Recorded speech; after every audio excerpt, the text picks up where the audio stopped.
Hello and welcome my friend, and then I am planning to give you information that what is this Toyota Prius car's hybrid converter and what is this purpose in our car.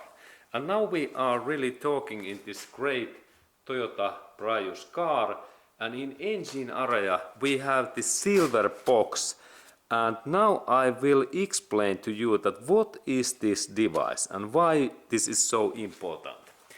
This device purpose is to transform and convert these engines, this alternative currency, to this car's hybrid batteries direct currency.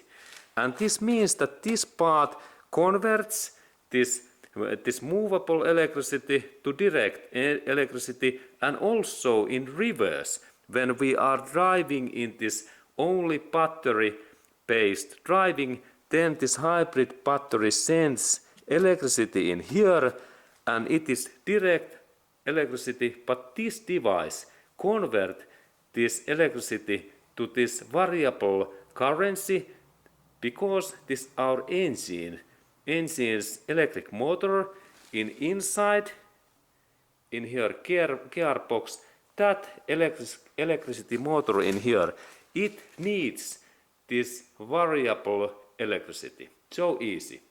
And also this inside area's electric motor is start motor in this Toyota Prius car. And that's we have so powerful this starter in these Toyota Prius cars. And this is now Toyota Prius 2002 to 2009 year models, and engine is 1.5 liter gasoline engine. Thank you. That kind of info to you.